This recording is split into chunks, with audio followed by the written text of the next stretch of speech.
framing is not quite right. Let's lift the camera slightly. La la la la. Exposure seems fine. Okay. Hello. Welcome once again to Stuff and Things, where I like to talk about stuff and occasionally even things. I'm your good friend Bradley, and today is a Sunday Stuff and Things. And on this Sunday Stuff and Things, we have stuff and things to talk about, including upcoming videos, things that you can look forward to on Stuff and Things, and eventually working. We're taking a little holiday break for working, including stuff like 8-state Burley, urban wildlife photography, camera repair, all sorts of good stuff about pipes and pipe teas and lifestyle subjects. We are going to get into why we're probably going to be okay as a hobby, and we'll have your responses to my, I don't know if I'd call it a defense for capitalism, but just more about trying to define what capitalism actually is in your feedback in hashtag askstuffandthings. It's also the weekend in between Christmas and New Year's, so hopefully you guys are enjoying the holidays. Christmas is not universal, but New Year's, well actually New Year's isn't even universal because there's Chinese New Year's, East Asian New Year's, different New Year's for different people, but I think a lot of people celebrate Christmas, a lot of people celebrate New Year. So hopefully you're having a good time. I saw some family on Christmas Day. It was actually nice because I went and saw some people on my mom's side of the family who I hadn't seen in a long time. I have my aunt and uncle, Ken and Jeanette, and then my aunt and uncle, Alan and Colleen. Alan, Colleen, well, I have more aunts and uncles, but these are the ones I saw. Alan and Colleen had been living out of state for quite a while, but they just moved back to Bellingham. And so it's been nice to see them. And it was cool because I just got to sit at the table and hear them reminisce about my grandpa and my grandma, my great-grandma, just all sorts of cool family things. I heard a lot about my great-grandmother, who just sounded like a really interesting person. She was married at the age of 13, almost 14, ended up having several children. Her first husband was a just piece of crap. He was where my grandfather's name came from, Partlow. That was my grandfather on my mom's side, part of the family. He ended up leaving, she remarried. Eventually she just ended up single. She made a couple houses by herself. My grandpa helped, but she built houses. She was running around with nails hanging out of her mouth. She was super into politics, just very vibrant, interesting, independent woman in a time where that was not really a thing yet. So it was just really fascinating to hear about her and just really cool to get to kind of sit at the feet of the elders and hear a lot of interesting stories about my family. So hopefully you had similar nice experiences during the Christmas holidays, and I hope you have a happy new year. Let's get into this. All right, what can you look forward to on Stuff and Things and eventually working?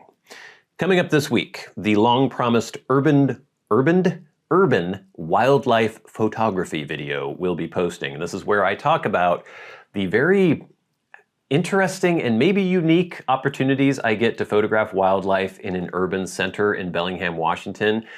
I sometimes take it for granted, and I guess I forget how privileged I am to live in a city like this where there's just nature everywhere. You go outside your door, there is nature. There are really cool opportunities for photographing wildlife, and I show you some of that. The week after that, we will have first impressions for Cornell and Diehl, small batch, 8-state Burley 2022 edition. Let's support our good friends at Cornell and Diehl. I'd like to do more of their blends coming up in the future, maybe some more GLP's blends. Good stuff with 8-state Burley. Then we're going to do a video that I find fascinating. Hopefully some of you will as well. Whether or not you should go through the expense of servicing your old film camera or just replace it, because sometimes the cost of replacing the camera is less than the cost of having it serviced or repaired. So this is my Nikon FE that you guys saw. It was kind of the last gift I ever received from my former partner, and so it had some sentimental value to me, but it started jamming up. And at the time, I was like, to replace it, it's like $100. but to service it, it's going to be probably over $200, so why don't I just get another camera? Which I did. I got this Nikon FE2, which seemed to be in really good shape, and it seemed to be working fine when I got it, but it started developing a few issues as well, and I finally made the decision, actually I should just have this serviced, have it fixed, as opposed to just continuously replacing these cameras. They don't make these anymore, and so maybe it's a good idea, maybe it's a moral thing, to continue having these worked on and repaired and keep them in service for as long as they can be. And that's what I decided to do with this FE2, and in the video that we'll be posting in a couple weeks, I will go through that whole process, tell you what happened, all the things that actually needed to be fixed on this camera that I had no idea about until the technician just completely broke it into its component pieces. It's amazing. All sorts of cool pictures I have to show you, and just going through the process of repairing a camera. This one is anywhere from 37 to 41 years old. It's an old camera and very fascinating video. And then, as I mentioned, with working, we will be returning after the new year, taking a little break from that. I didn't take any breaks with our normal videos on Stuff and Things for the holidays, but I am taking a break on working, but we will be back after the new year. So, lots of stuff to look forward to. Please stay tuned. So I am aware that with some of the videos that I've been posting about the STG McFadin Sutliff situation, I have helped to contribute to a kind of apocalyptic, dour mood that is permeating the whole pipe hobby. And even though I do agree that there are reasons to be apprehensive about the future of our hobby, it's not all necessarily doom and gloom. And I'm here, well, my purpose in making this segment originally was to report to you good news and show you that no, it's not all bad in the pipe hobby, but the more I started looking into things, I couldn't really find anything, quote, good to show you, like maybe new blends that we can look forward to. I'm sure there are, but in the research I was doing, I was like, I'm not really finding anything that amazing to talk to you guys about. So I just started thinking about it in terms of this. Do you remember in 2017 when the new FDA rules came out and everyone thought, that's it. That's the end of new blends. We will never have any new blends from any companies unless they're the largest companies, because they're the only ones who will be able to pay the exorbitant fees to the FDA to get their new blends released in the United States. And even though we did lose some blends at the time, did that really happen? Not really. Now, I'm not saying that these regulations are good or anything, but there was a lot of doom and gloom, a lot of apocalyptic prophecies about what would happen to the pipe tea market after that. And even though, like I said, those regulations aren't good, people still did find a way. We still got a steady cadence of new and interesting blends coming out from people like C&D, from Sutliff, from a lot of blenders in the US blenders who had to deal with those regulations. So it had an effect. It wasn't great, but it wasn't the complete apocalypse that we were thinking it would be. And maybe we can temper our expectations a little bit as far as all this STG stuff goes. It's going to take a couple years until we know what all the fallout is going to be. And I do know that we probably will lose a lot of blends that a lot of people really like, especially the Sutliff blends. But I am hopeful that other people will be able to step up and kind of fill some of these niches that may be left. A lot of that has to do with the distribution of blends in the US, the blending components that a lot of people use that Sutliff provided. I'm pretty confident that people will step up and fill these roles. And even though I don't think that it will be necessarily better in a couple years than it was before STG acquired McFadin and Sutliff, I don't know that it will be as horrible as a lot of us are worrying it will be. So let's just kind of relax. That's usually my message. I remember when a certain pandemic started happening, I tried to tell everyone, just relax, just calm down a little bit. It's not going to be as bad as you think it is. And in general, I think that's usually true. I think people tend to catastrophize and they tend to think the worst, even though we don't necessarily have evidence to show us that it will be the worst. So let's just relax a little bit about all this McFadin, STG, and Sutliff stuff. And I am looking forward to seeing how other people choose to innovate and fill some of these holes that are going to be filled, or some of these holes that are going to be left in the market after Sutliff disappears. And if you guys have any interesting good news about maybe new blends, interesting things happening in the hobby, let me know in the comments below. All right, gang, but now we have a lot of interesting responses to the video that I posted last week about, I think, what did I say? I think it was, we have to talk about capitalism. And in that video, even though some of you considered it a defense of capitalism, and I would certainly defend capitalism as an idea, as a system, the video was more just about people getting their terms correct when discussing things, not saying that capitalism, quote, is whatever thing you don't like that might be happening in the economy. Capitalism itself is a very basic concept that I think gets blamed for a lot of things that aren't necessarily the fault of capitalism, even though they can happen within capitalism. We don't have to relitigate the whole thing, but we had a lot of interesting responses. So let's jump in to feedback from last week's Sunday Stuff and Things and other videos. Remember, if you have a question for me and you would like it answered on the Sunday Stuff and Things, you can tweet at SAT Bradley with the hashtag askstuffandthings. If anyone still uses Twitter, you can do that. I will try to read those messages and respond. If you are a Patreon supporter, you can write to me via Patreon, go right to the front of the line. If you hit that super thanks button under this video, you can go right to the front of the line, or you can leave questions, comments, and feedback in the comment section of my YouTube videos. I read every single comment, and it's been tough lately because there have been hundreds and hundreds of comments lately, but I read them all. Don't necessarily respond to all of them, but I do read them, rest assured. So we have some feedback from last week's Sunday Stuff and Things. This first one is from @Gordy-FJ1IY. Reservoir. Reservoir is how we say it in Northeast Ohio. So a lot of people had responses to the whole reservoir question. I've always said reservoir.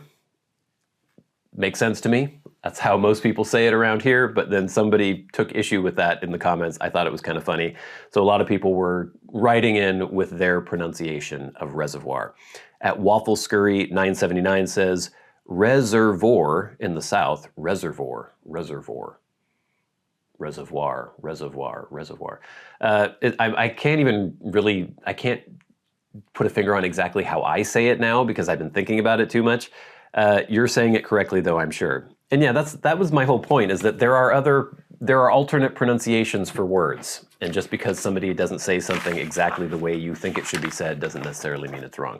Okay, we have @Kenjiro5775 with a very interesting response to the whole capitalism thing from last week. Kenjiro says, the toilet paper and supply chain issues are tangentially related to supply-side economics. It has to do with how much inventory is stockpiled in reserve. Back in the 70s, a person named Deming introduced some statistical analysis techniques to industry. He failed in America but succeeded in Japan when they introduced just-in-time production and delivery. Yeah, and I've heard some things about this.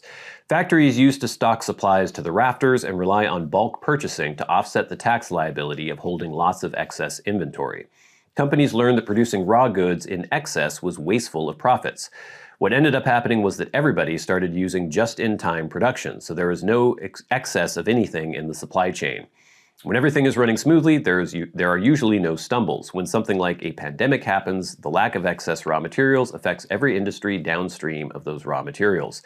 Just-in-time inventory control is just one facet of supply-side economics. And yeah, and that's a very good point. Also, it has to do with just the media and the furor over the whole thing. Like if people say there is going to be, I think another person left a comment similar to this, not to Kenjiro, but to what I'm about to say.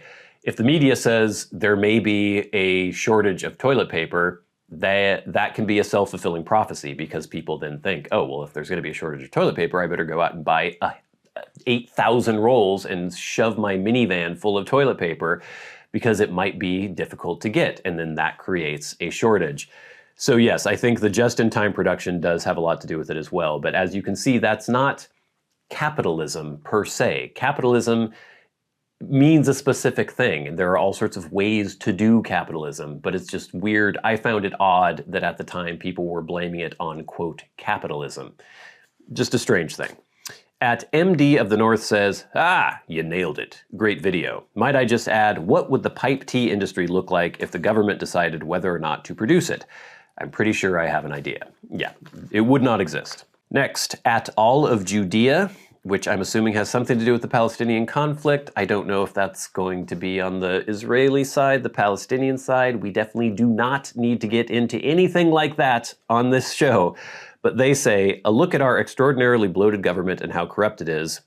I look at our extraordinarily bloated government and how corrupt it is, and people want to give them control of everything. You'd have to be insane. That said, a corporation should not have the same rights as a person. That is crazy and needs to end.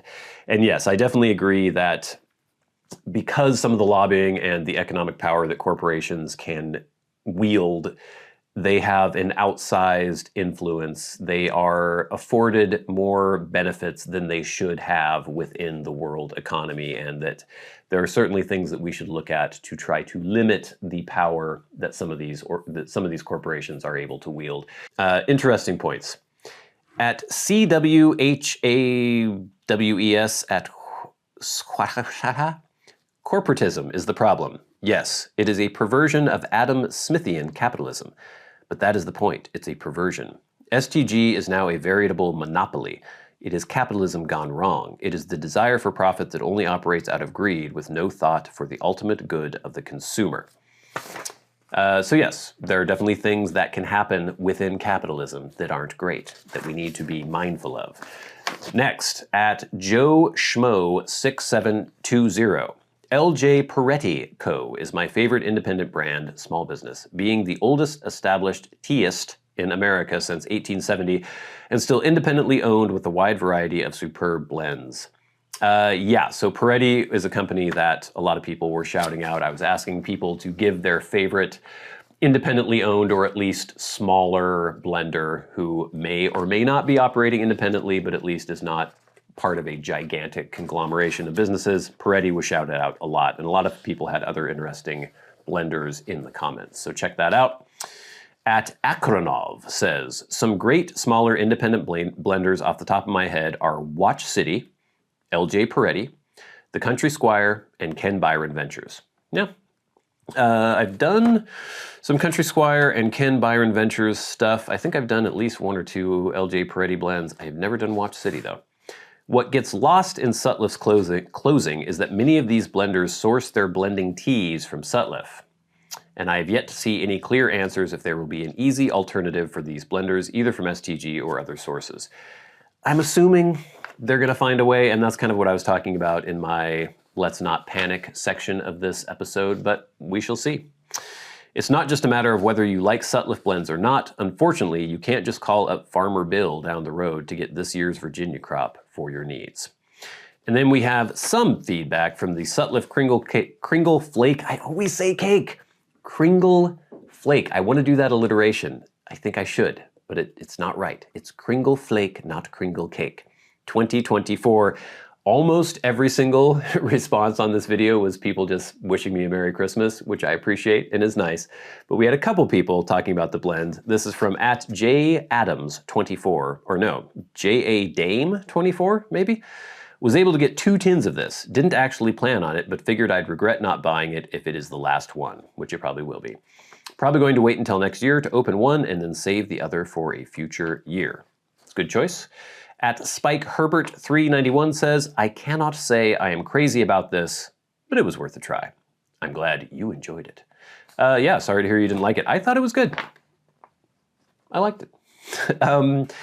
At Roakey 1506 said, I finally got my hands on 2 tins this season. I'm on the fence about ever opening them. Yeah, if you got 2, maybe pop one open. I don't know that there's going to be this like collector's market for it later. I think maybe put one away, crack one open. At Mr. Dearly said, but don't listen to me. Do whatever you want. At Mr. Dearly says, Merry Christmas. I scored a tin of this but haven't opened it. It's apparently the last of their McClelland Virginias, so it should be a real treat. I'm bummed because plum pudding is a favorite of mine, but maybe Cornell and Diehl will make it. Yeah, I mean, again, I would love to get in touch with some people from Seattle Pipe Club and see what their plans are for the future. I can't imagine that they're just going to stop making their blends. I would think that someone is going to take over production for them. So we shall see. And it hasn't always been Sutliff that did their blends either, right? I'm trying to remember now. There was the original blends, which I thought were better than the Sutliff produced blends. I can't remember who produced them, but someone will correct me in the comments. But like the original version of plum pudding, I found better than the current version of plum pudding. Same with Mississippi River. Yeah, so anyway, if you know that in the comments, leave it below. Thank you for all the feedback. Please keep it coming in. It really helps make the show go. But now it is time for the very best part of the show, and that is where we thank our Patreon supporters. Remember, if you would like to support the channels on Patreon, there is a link in the description box below, and it is much appreciated. You get access to our videos early and ad-free, and you're basically making it possible for me to make these videos. Without the generous support of people on Patreon, I would not be able to continue doing this, so thank you so much. And every week, we like to shout out the producers, the people who support the channels at $25 or more a month. People like Jason Buckner, Arcturus, Ashes of the Phoenix, Jonathon Proctor, Charles Mowers, The Friendly Piper, and GreatGrol. We also want to thank the Maniacs, the crazy people who support the channels at $100 a month, people like Bob Magee and Ryan McFadin. And of course, we will never forget our Hall of Fame member and dearly departed friend, Peter Straub. Gang, thank you so much for watching. Please stay tuned for all the good stuff coming up on Stuff and Things after the new year, working. Stay tuned for the, what's the next one? Read my notes. Urban Wildlife Photography, First Impressions, Cornell and Diehl, Small Batch, 8-State Burley. Why you should probably have your camera serviced as opposed to just having it replaced. Lots more coming up on all the channels, the 2 channels in the Stuff and Things network. But until next time, until we meet again, I've been your good friend Bradley. You've been the eyes. This has been Stuff and Things on a Sunday Stuff and Things. Happy New Year, and I'll see you later.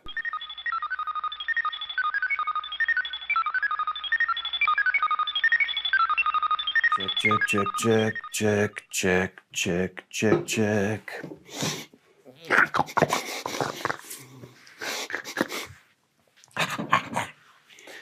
Check, check, check, check, check.